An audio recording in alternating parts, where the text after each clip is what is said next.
Sir இது என்னென்ன lab investigations இப்போ டாக்டர் கிட்ட போகிறாங்க, அவங்க என்னென்ன டெஸ்ட் எல்லாம் குழந்தைங்களுக்கு எடுக்க சொல்லுவாங்க? ஓகே, குழந்தைங்களுக்கு ஆஸ்துமா இருக்குதா இல்லையா அதை எப்படி கண்டுபிடிக்கணும்னா முதல்ல வந்து சிம்டம்ஸ் பார்க்கணும். நான் ஏற்கனவே சொன்ன மாதிரி அந்த குழந்தைக்கு வந்து ஒரு ட்ரிகர் ஃபேக்டர்னால மூச்சு திணறலோ, இருமலோ, மூச்சு வாங்குறதோ, இல்லை நெஞ்சு இறுக்கமாக இருக்கிறதோ இருக்கலாம். ஸோ இதே குழந்தைங்களுக்கு நம்ம வந்து இப்போல்லாம் டயக்னோசிஸ் இருக்குதான சந்தேகத்தில் பேரில் மருந்துங்களை கொடுக்கக்கூடாது.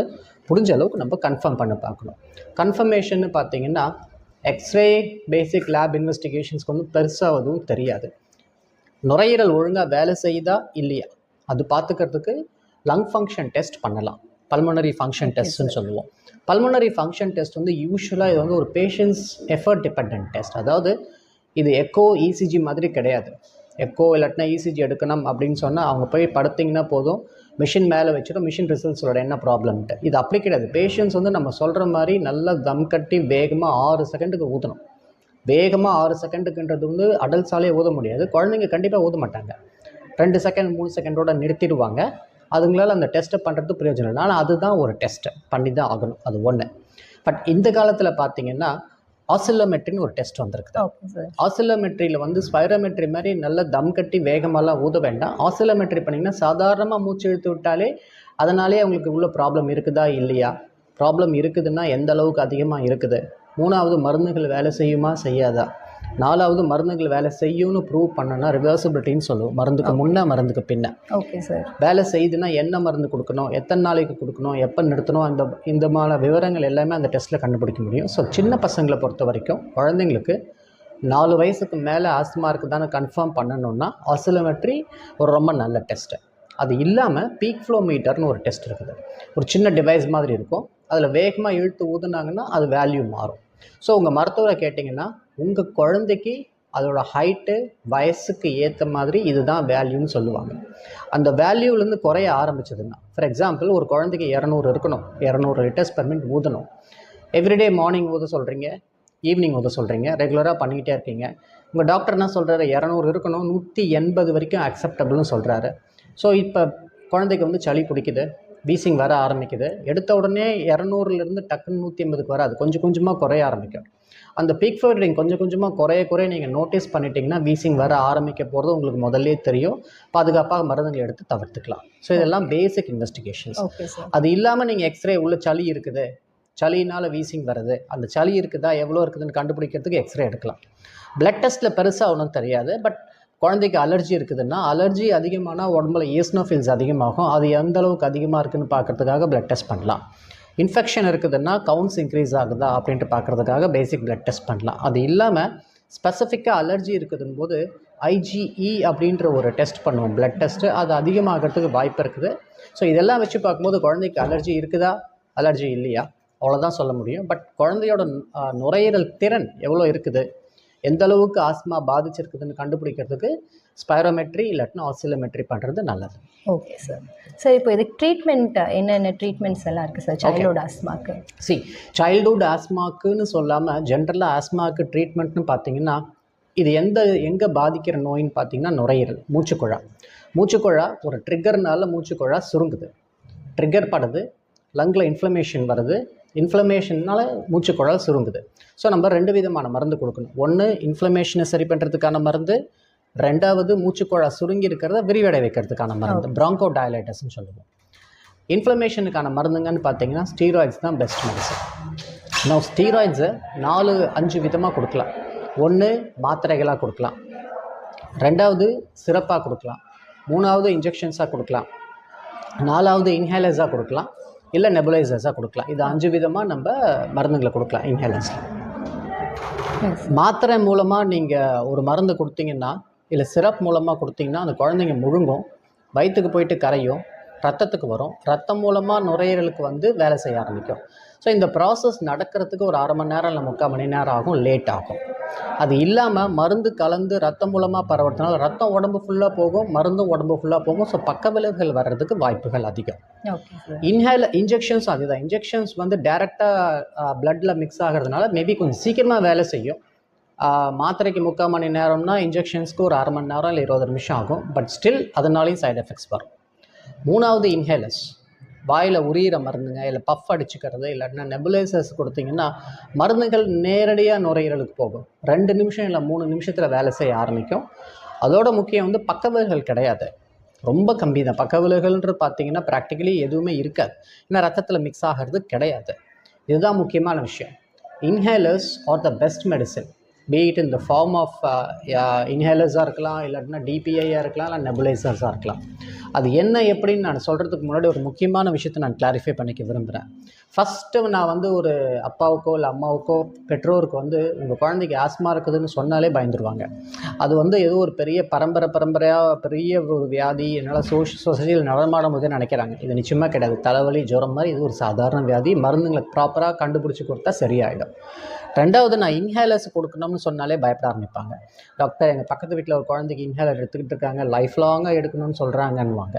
ரெண்டாவது, என் குழந்தைக்கு அது அடிக்ட் ஆகிடுன்னு பயப்படுவாங்க. இது நிச்சயமாக அந்த மாதிரியான மருந்துகள் எதுவுமே கிடையாது. இது நான் ஏற்கனவே சொன்ன மாதிரி மாத்திரைன்றது முழுங்கணும், இன்ஜெக்ஷன் நரம்புல போடணும், இது டேரெக்டாக லங்ஸுக்கு போகும். அதுதான் வித்தியாசம், சீக்கிரமாக வேலை செய்ய ஆரம்பிக்கும். திரும்பி நான் சொல்கிறேன், என்ன காரணம் அப்படின்றத கண்டுபிடிச்சி அதை அவாய்ட் பண்ணுறது தான் பெஸ்ட் ட்ரீட்மெண்ட். இன்ஹேலர்ஸ் வந்து ரொம்ப சேஃப், பக்க விளைவுகளே இல்லாத மருந்துகள்னால் இதுதான் சேஃப். ஒரு ஸ்டடியே ஒன்று பண்ணியிருக்கோம், இன்ஹேலர்ஸ் எடுக்கிறதுனால பக்க விளைவுகள் குழந்தைங்களுக்கு என்ன வருதுன்னு பார்க்குறதுக்கு. 2 குரூப்பாக பிரிச்சிருந்தோம். ஒன்றுத்துக்கு இன்ஹேலர்ஸ் கொடுக்குறோம், இன்னொன்று இன்ஹேலர்ஸ் இல்லாத குழந்தைகள். நார்மலாக இருக்கிற குழந்தைங்கள மாதிரி தான் இவங்களுக்கும் வளர்ச்சி இருந்தது. ஸோ இன்ஹேலர்ஸ் கொடுக்கறதுனாலையோ இல்லை இன்ஹேல்டு ஸ்டீராய்ட்ஸ் கொடுக்கறதுனாலையோ குழந்தைங்களுக்கு பாதிப்பு வரும் அப்படின்ற எதிர்பார்ப்போ அந்த பயமோ இருக்கவே அவசியம் இல்லை. இது ஒரு பக்கம். மருந்துகள்னு பார்த்தீங்கன்னா 2 விதமான மருந்துகள், ஒன்று கண்ட்ரோலர், இன்னொன்று ரிலீவர். மூச்சுக்குழாய் சுருங்கி இருக்கிற மூச்சுக்குழாயை விரிவடை வைக்கிறதுக்கான மருந்துகள் பிராங்கோ டயலேட்டர்ஸ்ன்னு சொல்லுவோம். இது வந்து ரிலீவர்ஸ். ப்ராப்ளம் இருக்கிறத ரிலீவ் பண்ணுறது ரிலீவர்ஸ். ரெண்டாவது கண்ட்ரோலர்ஸ், அதாவது உள்ளுக்குள்ள இன்ஃப்ளமேஷன் இருக்குதுன்னு சொன்னால் இன்ஃப்ளமேஷனை சரி பண்ணுறதுக்கான ஆன்டி இன்ஃப்ளமேட்டரி ஸ்டீராய்ட்ஸ் தான் ரிலீவர்ஸ். இப்போல்லாம் 2மே கலந்து மருந்துங்க வருதுங்க. ஒவ்வொரு குழந்தைக்கு ஏற்ற மாதிரி சில குழந்தைங்களுக்கு ரிலீவர்ஸ் மட்டும் கொடுக்கலாம், சில குழந்தைங்களுக்கு கண்ட்ரோலர்ஸ் மட்டும் கொடுக்கலாம். பட் ப்ரிடாமினெட்லி 2மே கம்பைன் பண்ணி கொடுப்போம். ஒவ்வொரு குழந்தைக்கு ஏற்ற மாதிரி அவங்களோட சிம்டம்ஸ், செயல்பாடுகளுக்கு ஏற்ற மாதிரி மருந்துங்களை குறைப்போம், நிறுத்துவோம்.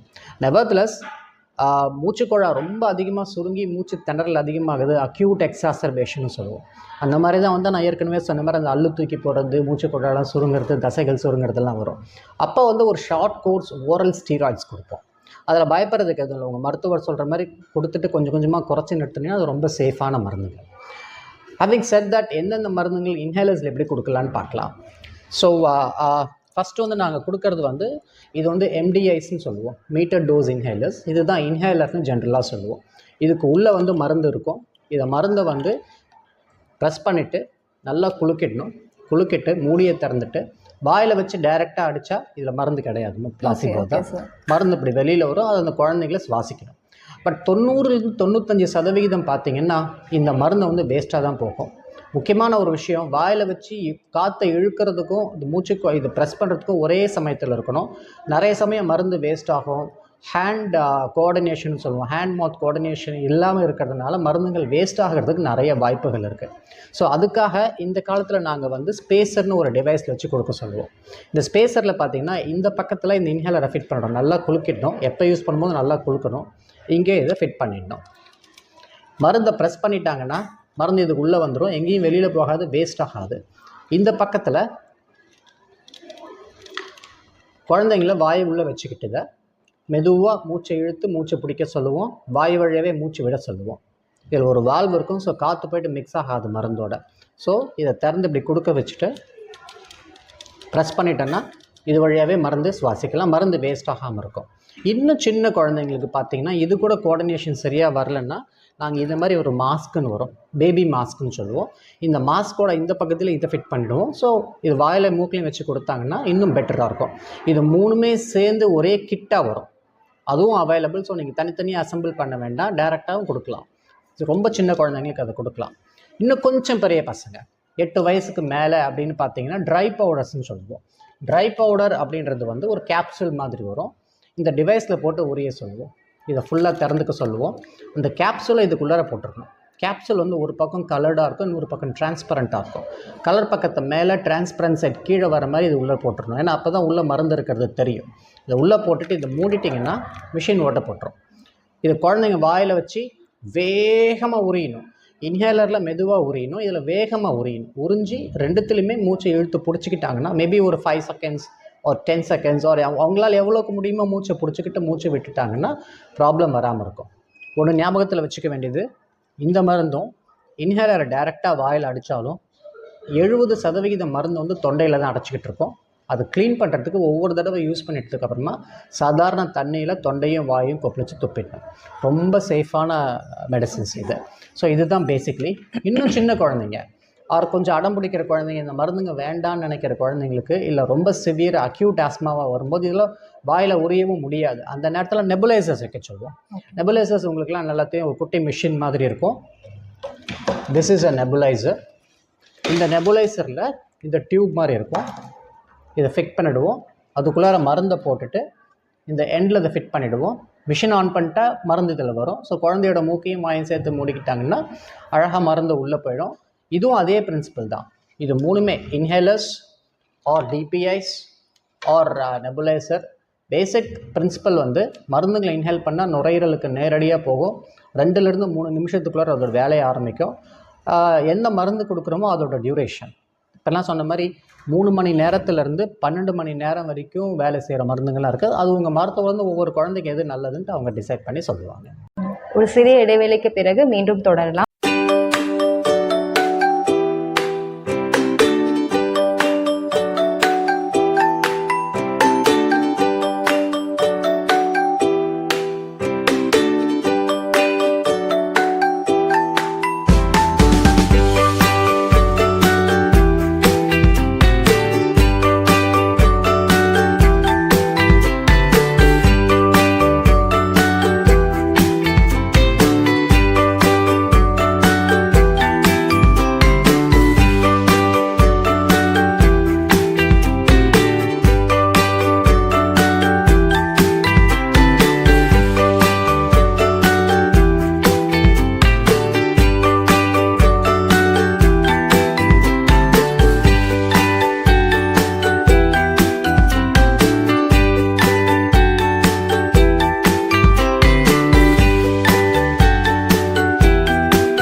நிகழ்ச்சிக்கு மீண்டும் வரவேற்கிறேன் சார். ஒரு காலர் லைனில் இருக்காங்க, அவங்க கிட்ட மட்டும் கொஞ்சம் டவுட்ஸ் கிளியர். கண்டிப்பாக. Yes sir. ஹலோ, சொல்லுங்கள். வணக்கம் மேம், நான் கோயம்புத்தூர்லேருந்து பேசுகிறேன். சொல்லுங்கள் சார். என் குழந்தைக்கு மூச்சுத்திணறல் பிரச்சனை இருக்குது. அது வராமல் தடுக்க ஏதாவது தடுப்பூசி மாதிரி? Okay sir. எஸ் சார், லைன்லேயே இருங்க சார். சார், இந்த மாதிரி அவங்க குழந்தைங்களுக்கு வந்து இப்போ தடுப்பூசி வந்து போடுறதுக்காக கேட்குறாங்க சார். இப்போ வீசிங் அடிக்கடி இருக்குது. ஸோ அவங்களுக்கு எப்படி தடுப்பூசி, என்னென்ன தடுப்பூசிகள் இருக்குது சார்? ஓகே, நான் ஏற்கனவே டிஸ்கஸ் பண்ணியிருக்கோம். இதில் தடுப்பூசிகள் அப்படின்னு பார்த்தீங்கன்னா குழந்தைங்களுக்கு ஆஸ்துமா வராமல் தடுக்கிறதுக்குன்னு ஸ்பெசிஃபிக்கான தடுப்பூசிகள் எதுவும் கிடையாது.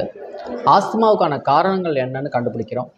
தடுப்பூசிகள் போடுறது இன்ஃபெக்ஷன்ஸ் வராமல் தடுத்துக்கிறதுக்கு தான். இன்ஃபெக்ஷன்ஸ் ஆஸ்மாவை ட்ரிகர் பண்ணுறதுக்கு ஒரு முக்கியமான காரணம். ஜென்ரலாக பார்த்தீங்கன்னா வைரஸ்னால் வரும், பாக்டீரியானால் வரும். பாக்டீரியானால் வர்றது நிறைய பாக்டீரியா இருக்கும். அதில் ஒரு முக்கியமான பாக்டீரியா பார்த்திங்கன்னா நிமோகாக்கஸ். 60-70% பாக்டீரியல் இன்ஃபெக்ஷன்ஸ்க்கு வந்து இந்த கிருமி தான் காரணம். ஸ்ட்ரெப்டோகாக்கஸ் நிமோனியா இல்லை நிமோகாக்கஸ்ன்னு சொல்லுவோம். இதுக்கு அகெயின்ஸ்டாக ஒரு நல்ல தடுப்பூசி வந்திருக்குது.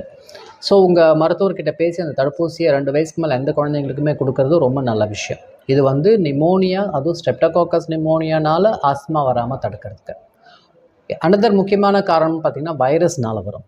நிறைய வைரஸஸ் இருக்குது. அதில் முக்கியமான வைரஸ்னு பார்த்திங்கன்னா இன்ஃப்ளூயன்ஸா A, Bலாம் வரும். இதுக்கு அகெயின்ஸ்டாக தடுப்பூசிகள் இருக்குது, எஃபிகசி தடுப்பூசிகள் இருக்குது. இது பார்த்திங்கன்னா வருஷம் போடணும். அது கூட பார்த்திங்கன்னா ஒரு பர்டிகுலர் சீசனில் போடணும், வின்டர் சீசனில் போட சொல்லணும். அப்போ தான் வின்டர் சீசனில் தான் நம்மளுக்கு வந்து இன்ஃப்ளூயன்ஸா இன்ஃபெக்ஷன்ஸ் அதிகமாக இருக்கும். அதை தடுக்கிறதுக்கு அந்த பர்டிகுலர் தடுப்பூசி அந்த இதில் போட்டுருந்தா நல்லது. பட் ஞாபகம் வச்சுக்க வேண்டியது, இன்ஃப்ளூயன்ஸுக்காக போடுற தடுப்பூசிகள் வருஷம் போடுறது நல்லது. Okay sir. இப்போ ஒரு குழந்தை வந்து இப்போ ஸ்கூலுக்கு போகிறாங்க, அவங்களுக்கு மார்னிங் வந்து ரொம்ப சிவியரான ஆஸ்மா இருக்குது.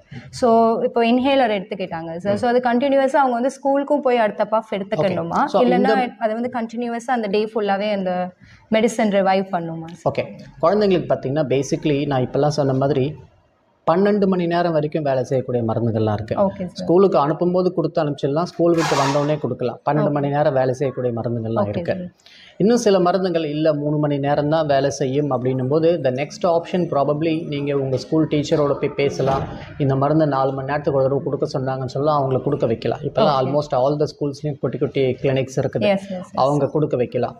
ஸோ அது எந்த டியூரேஷன் வேலை செய்யணுமோ எல்லாத்துலேயுமே மருந்துங்க இருக்குது, அதுக்கேற்ற மாதிரி பார்த்து கொடுக்கலாம். Okay sir. சார் இப்போ இதுக்கு லைஃப் ஸ்டைல் மாடிஃபிகேஷன் லைக் நம்ம வாழ்வில் என்ன ஒரு சேஞ்சஸ் பண்ணும், வாழ்க்கை முறையில் என்ன சேஞ்சஸ் பண்ணும்? ஸோ ஜென்ரலாக பார்த்தீங்கன்னா எந்த ஒரு வியாதிக்குமே, ஆஸ்மான்னு கிடையாது, எந்த ஒரு வியாதிக்குமே 2 விதமாக பிரிச்சுக்கலாம். ஒன்று ஃபார்மகலாஜிக்கல், இன்னொன்று நான் ஃபார்மகலாஜிக்கல். ஃபார்மகலாஜிக்கல்லாம் மருந்துங்களை கொடுத்து சரி பண்ணுறது. நான் ஃபார்மகலாஜிக்கல் இம்பார்ட்டண்ட் விஷயம். அதில் முதல்ல வந்து வராமல் பார்த்துக்கிறது, அது முக்கியமான விஷயம். ரெண்டாவது, வந்துருச்சுன்னா சரி பண்ணுறதுக்கு மருந்துகள் மட்டும் பத்தாது. நீங்கள் சொன்ன மாதிரி லைஃப் ஸ்டைல் மாடிஃபிகேஷன்ஸ் முக்கியமான ஒரு விஷயம். டயட், நம்ம ஏற்கனவே பேசிகிட்டு இருந்த மாதிரி சாக்லேட்ஸ், டார்க் சாக்லேட்ஸ் எல்லாம் அவாய்ட் பண்ணணும். கோகோ இருக்கிற சாக்லேட்ஸ் அவாய்ட் பண்ணணும். ஃபுட்டில் இருக்கிற அந்த ஜங்க் ஃபுட்ஸ் டெஃபினட்டாக அவாய்ட் பண்ணணும். அடிட்டிவ்ஸ், கலரிங் சப்ஸ்டன்சஸ், ப்ரிசர்வேட்டிவ்ஸ் இருக்கிறத நிச்சயமாக அவாய்ட் பண்ணணும். அது இல்லாமல் ஆக்டிவ் எக்ஸசைஸ், மூச்சு பயிற்சிகள் நிறைய இருக்குது. Okay sir. இந்த பிராணாயாமா, யோகா அதெல்லாம் தாராளமாக பண்ணலாம். அதெல்லாம் நல்ல மூச்சு பயிற்சிகள். மூச்சு பயிற்சி, நல்ல மூச்சை இழுத்து மூச்சை பிடிச்சிக்கிறது, மூச்சை விடுறது, இதெல்லாம் பண்ணிங்கன்னா நுரையீரலோட விரிவடையும் திறன் நல்லாயிருக்கும். மூச்சு அழற்சி, இன்ஃப்ளமேஷன் சொல்கிறது, அது வந்து இல்லாமல் பார்த்துக்கும் அதில். ஸோ இது மட்டும் இல்லாமல் ஆக்டிவ் எக்ஸசைஸ், மென்டல் ஸ்ட்ரெஸ் இல்லாமல் பார்த்துக்கிறது. இப்போலாம் சின்ன பசங்களுக்குலாம் யோகா கற்றுக் கொடுக்குறாங்க, சின்ன பசங்களுக்கு மெடிடேஷன் கற்றுக் கொடுக்குறாங்க. இதெல்லாம் பண்ணிங்கன்னா there all very good adherence to medications மட்டும் பத்தாது, இதெல்லாம் சேர்ந்து பண்ணிங்கன்னா ஆஸ்மாலேருந்து வெளியில் வர்றதுக்கு ரொம்ப முக்கியமாக இருக்கும். Another life style modification triggers நான் சொன்னேன். அந்தந்த குழந்தைங்களுக்கு என்னென்ன ட்ரிகர் இருக்குதுன்னு கண்டுபிடிக்கணும். ஒரு குழந்தைக்கு டஸ்ட்டு பட்டால் வீசிங் வருது, டஸ்ட்டு படாமல் பார்த்துக்கணும். எப்படி டஸ்ட்டு படாமல் பார்த்துக்கிறது? க்ரௌடடான இருக்கிற பிளேஸஸ்க்கு போகிறத அவாய்ட் பண்ணணும். அப்படி வெளியில் போக வேண்டிய கட்டாயம் இருந்துச்சுன்னு சொன்னால் இந்த N95 மாதிரியான மாஸ்க்ஸ் எல்லாம் யூஸ் பண்ணலாம், அதெல்லாம் ப்ரிவெண்ட் பண்ணணும். ரெண்டாவது வந்து இன்ஃபெக்ஷன்ஸ் வர்றதுக்கு நிறைய வாய்ப்புகள். இன்ஃபெக்ஷன்ஸ் வந்தால் வீசிங் வர்றதுக்கும் வாய்ப்பு இருக்குது. இன்ஃபெக்ஷன்ஸ் வராமல் தடுக்கிறதுக்கு இப்போல்லாம் நிறைய தடுப்பூசிகள் வந்திருக்குது. தடுப்பூசிகள் அந்த இம்யூனைசேஷன் ஸ்கெடியூல்லே வரும். உங்கள் பீடியாட்ரிஷியன் கிட்ட பேசுனீங்கன்னா அவங்க சொல்லுவாங்க. அது மட்டும் இல்லாமல் இப்போ அடிஷ்னலாக இன்ஃப்ளூயன்ஸா அண்ட் நிமோனியா வேக்சின்ஸ் வந்திருக்குது. நம்ம ஏற்கனவே சொன்ன மாதிரி influenza is one very strong trigger factor for wheezing. Influenza வராமல் தடுக்கிறதுக்கு வருஷம் போடக்கூடிய இன்ஃப்ளூயன்ஸா தடுப்பூசிகள் இருக்குது. அதே சமயம் நிமோனியாவுக்கு முக்கியமான காரணம் ஸ்ட்ரெப்டோகாக்கஸ் நிமோனியான்ற கிருமி. இந்த நிமோகாக்கஸ் வராமல் தடுக்கிறதுக்கு ஒரு நல்ல தடுப்பூசி இருக்குது. Pneumococcal வேக்சின்ஸ்லாம் available. ஸோ நீங்கள் அதெல்லாம் போட்டுக்கலாம். ஸோ இந்த மாதிரியான லைஃப் ஸ்டைல் சேஞ்சஸ்லாம் பண்ணிங்கன்னாலே போதும், மோஸ்ட்லி ஆஸ்மா வராது. அப்படி வந்துருச்சுன்னா நல்ல தரமான இன்ஹேல்டு மருந்துங்களை கொடுத்து சரி பண்ணலாம். Okay sir. சார் இப்போ குழந்தைங்களுக்கு அந்த ஆஸ்மா வரும்போது அவங்க வந்து பெரிய வளரவும் அந்த ஆஸ்மா வந்து நீடிக்குமா, இல்லைன்னா ஆஸ் தே க்ரோ அது வந்து அப்படியே வந்து அந்த சிம்டம்ஸ்லாம் குறைஞ்சிரும்? ஓகே, இது வந்து பார்த்தீங்கன்னா நான் ஏற்கனவே சொன்ன மாதிரி நிறைய ட்ரிகர்ஸ்ன்னு சொன்னேன். நான் வந்து 2 எக்ஸாம்பிள் எடுத்துக்கிறேன். ஒரு எக்ஸாம்பிள் வந்து இன்ஃபெக்ஷன்ஸ். முக்கியமாக ஃபார் எக்ஸாம்பிள் ஒரு பர்டிகுலர் வைரஸ்னால் அந்த குழந்தைக்கு வீசிங் வருது, 2 வயசில் இருக்குது. அந்த குழந்தைக்கு வளர ஒன்று நோய் எதிர்ப்பு சக்தி அதிகமாகிறதுனால 8 வயசு 9 வயசு ஆனால் அந்த கிருமி தாக்குதல் குறையும் இல்லை வராது. அந்த குழந்தைங்களுக்கு அதனால் மட்டும்தானே வீசிங்கே வராது லைஃப் லாங்காக. இதை வந்து பெரியவங்க என்ன சொல்ல ஆரம்பிச்சிட்டாங்கன்னா, சின்ன வயசில் ஆஸ்மா வந்தால் 8 வயசில் சரியாக போய்டும், அதுக்கு மேலே வராதுன்னுவாங்க. அது உண்மை கிடையாது. ஆனால் டஸ்ட் எடுத்துக்கிட்டிங்கன்னா லைஃப் லாங்காக டஸ்ட் இருக்கும். இப்போ ஸ்கூலில் டஸ்ட் இருக்கும், நாளைக்கு வேலை போய் சில இடத்துல டஸ்ட் இருக்கும், இன்னொரு இடத்துல வீட்டில் டஸ்ட் இருக்கும், கடையில் டஸ்ட் இருக்கும், எங்கே போனாலும் டஸ்ட் இருக்குது. டஸ்ட் பட்டால் வீசிங் வருதுன்னா அதனாலையும் வரும். இன்னொரு முக்கியமான காரணம் பார்த்திங்கன்னா ஜெனட்டிக். அப்பாவுக்கும் வீசிங் ஆஸ்மா இருக்குது, அம்மாவுக்கும் ஆஸ்மா இருக்குதுன்னு சொன்னால் அந்த குழந்தைங்களுக்கு வர்றதுக்கான வாய்ப்புகள் 50% இருக்குது. நான் பேசிக்கலி ஒன்று சொல்லிக்க விரும்புகிறேன். ஆஸ்துமா அப்படின்றது வந்து ஒரு பர்டிகுலர் வியாதின்னு கிடையாது. இது வந்து ஒரு மல்டி ஃபேக்டோரியல் டிசீஸ்ன்னு சொல்லுவோம். நிறைய காரணங்கள்னால வர்றது. அப்பாவுக்கோ இல்லை அம்மாவுக்கோ ஆஸ்மா இருக்குது, அதனால் குழந்தைங்களுக்கு வரக்கூடிய வாய்ப்பு இருக்குது. இந்த குழந்தைங்களுக்கே மென்டல் ஸ்ட்ரெஸ் இருக்குது, நெஞ்சில் சளி பிடிக்குது, இல்லை டஸ்ட் எக்ஸ்போஷர் இருக்குது, வீட்டில் பெட்ஸ் இருக்குது, இது எல்லாமே காரணங்கள் சேர்ந்து தான் ஆஸ்மாவாக வருமே தவிர ஒரு பர்டிகுலர் ரீசன்னால் மட்டும் வராது. ஸோ ஜெனட்டிக்ஸ் நம்மளால் மாடிஃபை பண்ண முடியாது. வராமல் தடுத்துக்கிறது தான் ஒரே வழி. Okay sir. சார் இப்போ இந்த பேசிவ் ஸ்மோக்கிங்னு சொல்கிறாங்க சார். இப்போ வீட்டில் வந்து ஸ்மோக் பண்ணுறாங்க, அப்பா ஸ்மோக் பண்ணும்போது அந்த குழந்தைங்களுக்கு வந்து அந்த ஆஸ்மா வர்றதுக்கு சான்சஸ் நிறைய வாய்ப்புகள் இருக்குது. நான் சொன்ன மாதிரி ஸ்மோக்குன்றது ஒரு முக்கியமான ட்ரிகர். ஸ்மோக் வந்து ஆக்டிவ் ஸ்மோக்கிங் குழந்தைங்களுக்கு கிடையாது. பேசிவ் ஸ்மோக்கிங், அப்பா ஸ்மோக் பண்ணிவிட்டு இன்ஃபேக்ட் அப்பாவும் வந்து கடைசி ஸ்மோக்கை எடுத்துகிட்டு ஸ்மோக் பண்ணணுன்றது கூட கிடையாது. ஓகே, பேசுறதுலேயே அந்த ஸ்மோக் வரும். Okay sir. கடைசி பஃப் சிகரெட்டை பிடிச்சிட்டு அடுத்த 6 மணி நேரம் வரைக்கும் அந்த அப்பாவோட மூச்சு காற்றுல அந்த இது கலந்துருக்கும், நிக்கோட்டின். ஸோ அதுவே ரொம்ப ஆபத்து. ஓகே, சரிங்களா? ஸோ நம்ம என்ன சொல்கிறதுன்னா, ஆக்டிவ் ஸ்மோக்கிங், பேசிவ் ஸ்மோக்கிங் கண்டிப்பாக இருக்கக்கூடாது. சைட் ஸ்ட்ரீம் ஸ்மோக்கிங்னு சொல்லுவோம். அதாவது கையில் சிகரெட்டை வச்சுருக்காங்க, இந்த சிகரெட்டை இழுத்து மூச்சு விடுறாங்க, அந்த மூச்சை சுவாசிச்சாங்கன்னா அது பேசிவ் ஸ்மோக்கிங். ஓகே, மூச்சு இழுத்து விடாமல் வெறும் கையிலேயே வச்சுக்கிட்டு இருக்காங்க, அந்த புகை தான் சைட் ஸ்ட்ரீம் ஸ்மோக்கிங் சொல்லுவோம். ஸோ எந்த விதமாகவும் smoking is definitely hazardous. Parents வந்து முக்கியமாக தெரிஞ்சுக்க வேண்டியது, அவங்க இப்போ ஸ்மோக் பண்ணிகிட்டு இருக்காங்க, அவங்க குழந்தைக்கு ஆஸ்மா வராமல் இருக்கணும், இல்லை வந்தால் இன்னும் ஃபர்தராக வராமல் இருக்கணும், அக்ரவேட் ஆகக்கூடாதுன்னு நினச்சிங்கன்னா நீங்கள் முதல்ல ஸ்மோக்கிங்கை நிறுத்திடணும். Okay sir. சார் இப்போது எக்ஸசைசஸ் வந்து குழந்தைங்களுக்கு ஆஸ்மா குறைக்கிறதுக்கு ஹெல்ப் பண்ணுமா? நிறையவே ஹெல்ப் பண்ணுமா. நான் ஏற்கனவே சொன்ன மாதிரி பிராணாயாமா ஒரு முக்கியமான இது. மூச்சு பயிற்சிகள்னு சொல்லுவோம். மூச்சு பயிற்சி, நல்லா மூச்சு இழுத்து விட்டு, அது பிரின்சிபல் வந்து என்னென்னு பார்த்தீங்கன்னா, மூச்சு நல்லா இழுத்து பிடிக்கிறாங்க, மூச்சு விடுறாங்கன்னும் போது தேர் ட்ரைனிங் தேர் ரெஸ்பிரேட்டரி சிஸ்டம். ஸோ அடிக்கடி சளி பிடிக்காது. சளி பிடிச்சதுன்னா கூட வீசிங் வரதான் பெருமளவுக்கு குறையும். நான் சில குழந்தையோட அப்பா அம்மாவுக்கு என்ன அட்வைஸ் பண்ணுவேன்னா, அவங்களுக்கு சில விதமான இன்ஸ்ட்ருமெண்ட்ஸ் லைக் ஃப்ளூட் அதெல்லாம் கற்றுக் கொடுக்க சொல்லுவேன். அவங்க நல்லா மூச்சு இழுத்து ஊதும்போது ஒரு பக்கம் கற்றுக்கிட்ட மாதிரி இருக்கும், இன்னொரு பக்கம் அது வந்து ஆஸ்மாவுக்கான ஒரு தடுப்பாகவும் கிடைக்கும். நிறைய மூச்சு பயிற்சிகள் இருக்குது, ஆக்டிவ் எக்ஸசைசஸ், ப்ரீதிங் எக்ஸசைசஸ்லாம் நிறைய இருக்குது. ஸோ எல்லாமே definitely helpful, not only for adults, even குழந்தைங்களுக்கும் நல்ல உதவி செய்யாது. Okay sir. So thank you sir. ரொம்ப தெளிவாக சைல்ட்ஹுட் ஆஸ்மா பற்றி ரொம்ப தெளிவாக சொன்னீங்க. ஸோ மக்களுக்கும் ரொம்ப ஈஸியாக வந்து இப்போ எப்படி அதை ஹேண்டில் பண்ணும், அவங்க குழந்தைங்களுக்கு ஆஸ்மா வந்துருச்சுன்னா அதை எப்படி ஹேண்டில் பண்ணும், எப்படி யூஸ் பண்ணலாம் அப்படின்னு சொல்லிட்டு மக்களுக்கும் தெரிஞ்சிருக்கும். நன்றி. தேங்க்யூ. நன்றி. தேங்க்யூ.